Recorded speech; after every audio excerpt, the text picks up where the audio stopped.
¿Qué es lo que se pone en juego a la hora de planificar las ciudades? ¿Cuáles son las normas que debemos respetar cuando circulamos en un espacio compartido? La propuesta es observar, escuchar y pensar sobre las diferentes maneras de desplazarnos, encontrarnos y habitar las ciudades. Circulantes es un podcast sobre cómo andamos.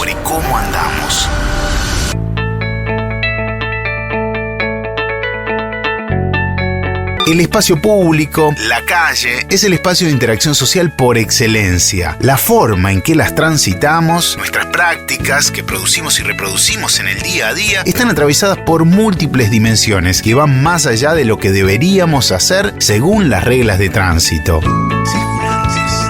En este episodio hablamos con Laura Lobo, que es especialista en educación vial, magíster en política educativa y que hace muchos años se dedica a investigar qué pasa en el espacio público con los ciudadanos y sus prácticas.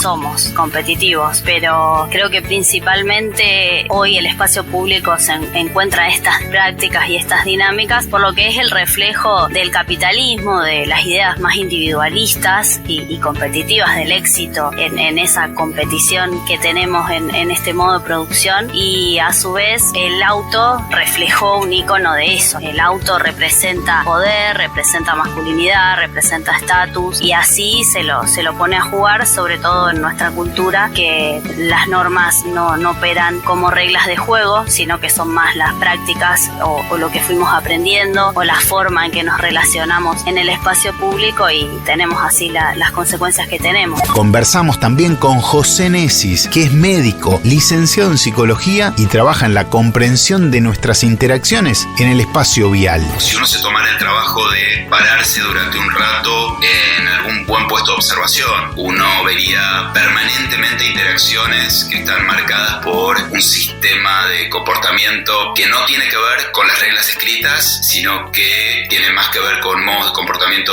que podríamos llamar normatividades alternativas, que en general son bastante disfuncionales, lo que nos llevaría a pensar, generar el tema seguridad vial, siempre hay que abordarlo, no queda otra, en algún momento hay que abordar el tema epidemiológico, es decir, lo que llamamos morbimortalidad, cuánta gente se lesiona y cuánta gente muere por este tema, y la pregunta es, ¿cómo es posible que en el estado actual de situación, de cómo se maneja en Argentina, no muera mucha más gente?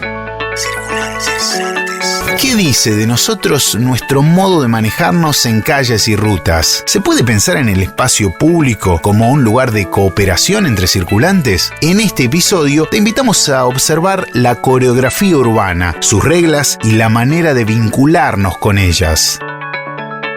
Te damos la bienvenida al viaje.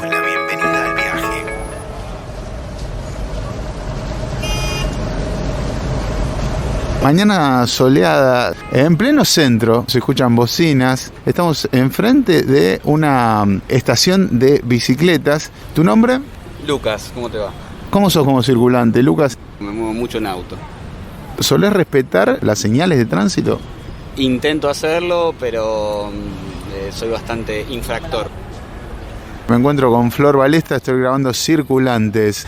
¿Cómo te movilizás por la ciudad, Florencia? Camino, porque hace 2 años tuve un accidente de moto y volví a caminar en realidad. Porque yo caminé siempre, toda la vida. No tomo ni colectivo, ni taxi, nada. Y nunca tuve auto. ¿Cómo cruzás habitualmente la calle cuando caminas? No, la cruzo muy mal. ¿Crees que la gente respeta las señales de tránsito al circular? No, me parece que no. Pero me conmuevo mucho cuando una persona me cede el paso para cruzar la calle. Circulantes es un podcast de Grupo San Cristóbal. La coreografía urbana, ese movimiento continuo de circulantes que vemos en las calles, está atravesado por múltiples factores, entre los que se entremezclan las normas escritas, las prácticas y los aprendizajes que van pasando de generación en generación. Lo que aprendemos las personas en forma espontánea es cuáles son las reglas de una determinada comunidad. Así como cuando somos chicos aprendemos a hablar y hablamos en prosa sin saber. En el mundo vial pasa exactamente lo mismo.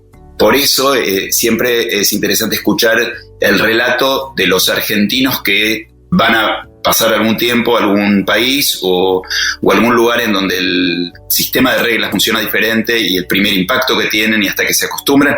Y en general se acostumbran bastante rápidamente.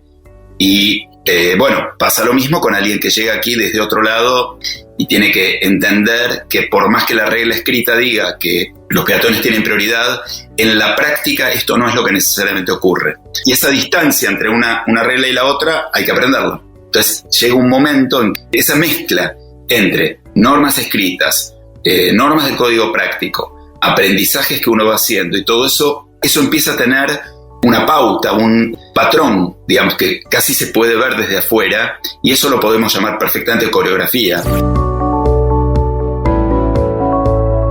La historia de la humanidad está asignada por situaciones de dominación y competencia, que de alguna manera se reproducen en el espacio público en la actualidad. Desde el punto de vista más universal, uno podría pensar que los seres humanos somos mamíferos superiores, que tenemos características de territorialidad, que tenemos características de querer dominar, y eso fue generando a través del tiempo, el proceso civilizatorio generó, a través de lo que llamamos cultura, que muchas de esas tendencias de dominación se transformaran en la vida cotidiana en otro tipo de cosas. Por ejemplo, en actividades lúdicas. Un partido de fútbol, desde esta perspectiva, es la representación lúdica de un combate entre seres humanos que en lugar de matarse han podido delimitar un territorio, cada uno tiene su campo, pueden ingresar al campo del otro, hay reglas para eso, la gente va al estadio y celebra ese acto lúdico que en verdad rememora en lo más profundo nuestro una situación de combate. Esta característica tiene su correlato y su representación también en las calles, donde se van generando códigos que van más allá de las normas de tránsito preestablecidas. Yo lo uso a veces en las charlas, hago esto. Les pregunto, en un cruce no señalizado de la Argentina, llegan dos vehículos, ¿quién tiene prioridad de paso? Y todos responden, el que viene por la derecha. Entonces les preguntas, bueno, ¿y qué pasa si por la derecha vienen 25 autos? Vienen 25 vehículos que vienen de un concierto, un recital, un partido de fútbol, una fiesta, lo que fuera. ¿Quién tiene prioridad? Y la gente se queda. Y entonces les digo, bueno, vamos a hacer una cosa. Ahora vamos al tema legal. Ahora vemos qué dicen las reglas sobre esto. Pero antes de eso, y yo ya tengo un papelito con una frase escrita que lo tengo dado vuelta. Y les pregunto, cuando ustedes aprendieron a manejar y llegaban a una esquina y no podían pasar, ¿cómo era la frase que les dijeron con la que aprendieron a resolver esa situación de un montón de autos que vienen por la derecha y ustedes no pueden pasar? Y la mayoría de la gente contesta la frase que está escrita en el papel, que dice, mete la trompa porque si no, no pasas más. Y ese es un aprendizaje que no está en las reglas de tránsito, no está escrito en ningún lado. Es un aprendizaje transgeneracional que vamos recibiendo y con lo cual nos vamos manejando. Lo que configura después una coreografía determinada y hace que nos comportemos de una manera u otra. Quiere decir que empieza a tener más peso esa transmisión de conocimientos que la que podemos formalizar en escuelas y en distintos lugares. En realidad lo que se construye es una nueva legalidad basada en estas prácticas, en estas formas que tenemos de decir, bueno, si no hay nadie voy más fuerte y justificando nuestro accionar de alguna manera que no es no cumplir la norma, sino de alguna manera a establecer una nueva norma con nuevas pautas. Pero nosotros no tenemos las herramientas, digamos, para analizar el riesgo que estamos corriendo o que estamos poniendo en juego en esa situación. Sobre todo porque desconocemos las leyes de la física. Las normas de tránsito deberían ser las más respetadas de todas porque están basadas en leyes de la física. O sea, no fue un gran debate en las legislaturas donde se dijo vamos a poner esto o aquello. Son las leyes de la física las que definen qué hacer. Desde esta perspectiva, traemos incorporada una cuestión vinculada con la competencia. Entonces, nos preguntamos, ¿qué es lo que hace que nuestras interacciones se transformen en algo más cooperativo? Cuando aparece la terceridad, la alteridad, cuando aparece un tercero que representa simbólicamente a la comunidad. Cuando se dice lo importante es jugar, no es ganar, sino lo importante es competir. En ese sentido, siempre se ve la competencia como algo lúdico, ¿sí? Entonces, la competencia se transforma en algo que deja de ser lúdico y pasa a ser mortífero cuando esa terceridad, que sería la comunidad, que sería el sistema de reglas, empieza a estar ausente, fallido o pierde legitimidad, que eso es el tema que hoy por hoy más me interesa, que es cómo es que va perdiendo o ganando legitimidad la autoridad en cualquier cultura, en cualquier sociedad. En la medida en que eso empieza a disminuir esa eficacia, aparecen más los fenómenos de competencia hostil y se pierde lo cooperativo. En este marco nos preguntamos cuáles son las cuestiones que se tienen en cuenta a la hora de elaborar campañas de seguridad vial. Y yo creo que nosotros tenemos una cultura un poco de querer, ¿no es cierto?, tomar lo de afuera, lo extranjero, lo que hicieron otros países, y estamos viendo lo que está bien según quien lo hizo.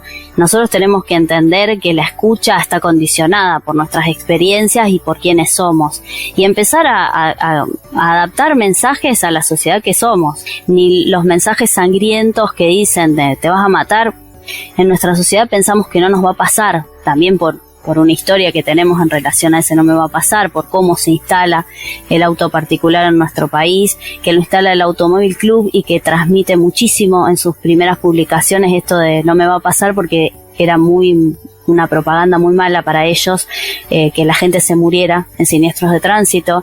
Entonces se generó toda esta política y estas ideas y estas construcciones de sentido donde no me iba a pasar, a mí no me va a pasar. Entonces, cuando yo muestro esa realidad, en realidad es una realidad ajena a lo que me está pasando. Pero sí creo que es hora de empezar a dialogar con ese otro. Queremos escuchar a la gente. O sea, cuáles son los argumentos que da para no usar el sistema de retención infantil y cuáles los que sí lo usan. O sea, ¿qué ven en ese dispositivo? Y en realidad nos encontramos que la mayoría que lo usa para evitar un control o para no ser sancionado, y el que no lo usa porque encuentra la excusa de que no tiene plata pero no entiende qué le va a pasar. Bueno, ¿cómo podemos hacer una campaña, un mensaje donde le llegue la idea de que las consecuencias realmente las queremos evitar? No queremos que nos pase, o sea, el no me va a pasar es no quiero que me pase. ¿Cómo cambiamos esa lógica? El miedo es uno de los recursos que se utiliza en las campañas de seguridad vial, pero nos preguntamos si realmente es una herramienta efectiva para alcanzar cambios favorables. No tenemos todavía muy claro el efecto que produce. Hay veces que el miedo puede llegar a ayudar a que algunas personas mejoren su actitud. Hay veces que no genera nada y hay veces que genera todo lo contrario. Genera más desafío y genera conductas mucho más temerarias. Entonces, como pasó con otras situaciones lesivas, como es el tema del cigarrillo en su momento, las campañas que apuntaban únicamente al miedo tenían un resultado muy desparejo. El miedo del que vos hablás seguramente se refiere al miedo de que haya muertos y heridos. Esa efectividad está muy cuestionada. Tiene dos puntos débiles muy importantes. Uno es el que para algunas personas representa un desafío mayor todavía. Y el otro punto débil, probablemente el más importante, el que toca a la mayoría de las personas, es que las personas tenemos algo que se denominó sesgo de sobreoptimismo. Es algo automático, totalmente automático que tenemos, que es la creencia de que a nosotros no nos va a ocurrir eso. Dicho así, es el chiste de que 9 de cada 10 personas se considera que son 1 de cada 10. Eso es parte de la vida normal de los seres humanos. Entonces, si a mí me muestran imágenes espantosas, las voy a ver, me van a impactar, pero lo primero que se me va a ocurrir es que no me va a ocurrir eso a mí, que eso le pasa a otra gente, y que le pasa a otra gente además por otros motivos, ¿no?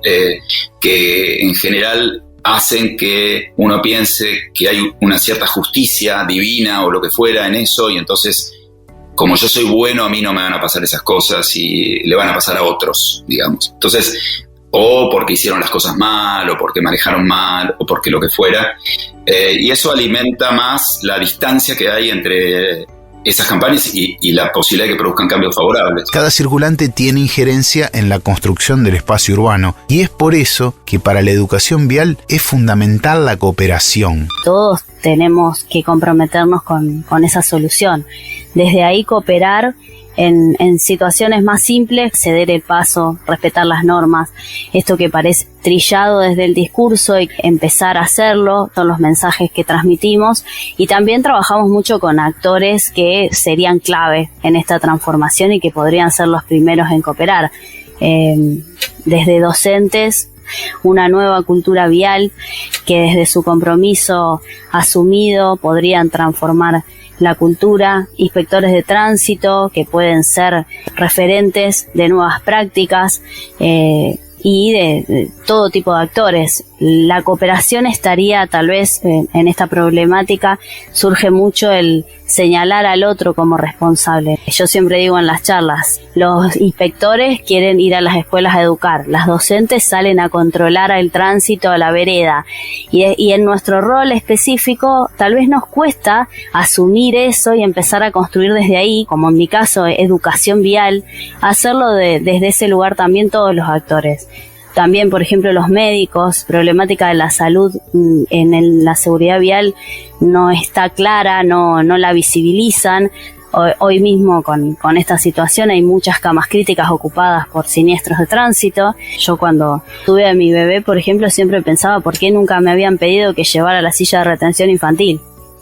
Que una obstetra le pida eso a una madre ya instala, ¿no es cierto?, le da nacimiento a que ser padre también es cuidarlos desde ese lugar. Circulantes.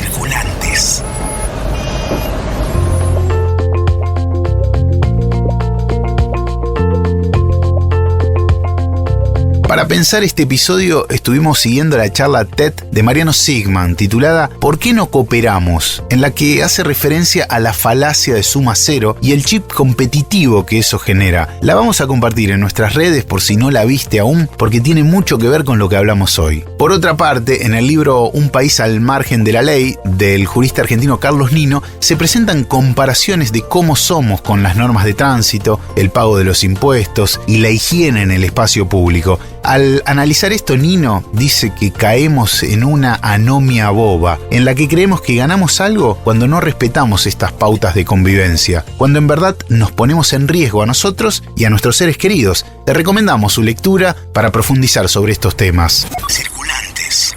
Nuestra propuesta es seguir observando, escuchando y pensando sobre las diferentes maneras de desplazarnos, encontrarnos y habitar nuestras ciudades. Circulantes. Mi nombre es Fede Fricci y Circulantes es un proyecto multiplataforma de Grupo San Cristóbal. Búscanos en nuestras redes y suscríbete a nuestro newsletter ingresando en circulantes.com.ar. Circulantes.